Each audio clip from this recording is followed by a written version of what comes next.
Sakal Gunarnavasha Vande Guru Sri Charanaravindan.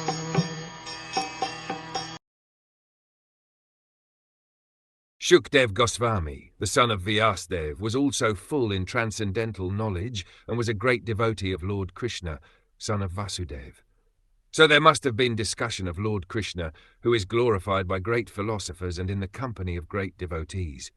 The word satam is very important in this verse. Satam means the pure devotees, who have no other desire than to serve the Lord. Only in the association of such devotees are the transcendental glories of Lord Krishna properly discussed.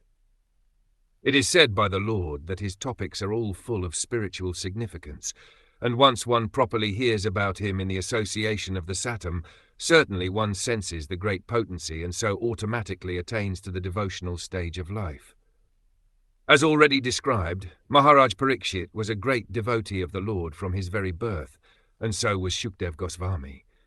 Both of them were on the same level, although it appeared that Maharaj Parikshit was a great king accustomed to royal facilities, whereas Shukadeva Goswami was a typical renouncer of the world, so much so that he did not even put a cloth on his body.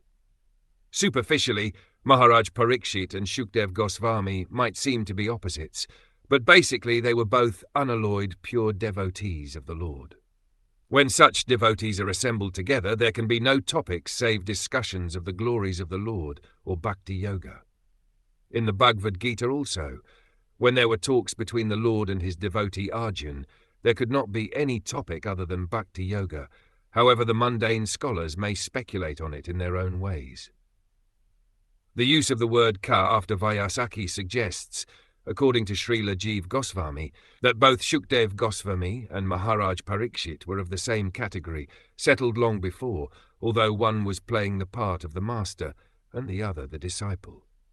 Since Lord Krishna is the centre of the topics, the word Vasudev Parayana, or devotee of Vasudev, suggests devotee of Lord Krishna, the common aim.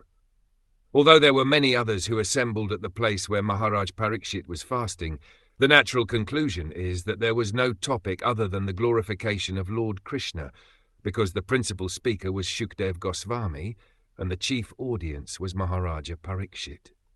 So Srimad Bhagwatam, as it was spoken and heard by two principal devotees of the Lord, is only for the glorification of the Supreme Lord, the personality of Godhead, Sri Krishna.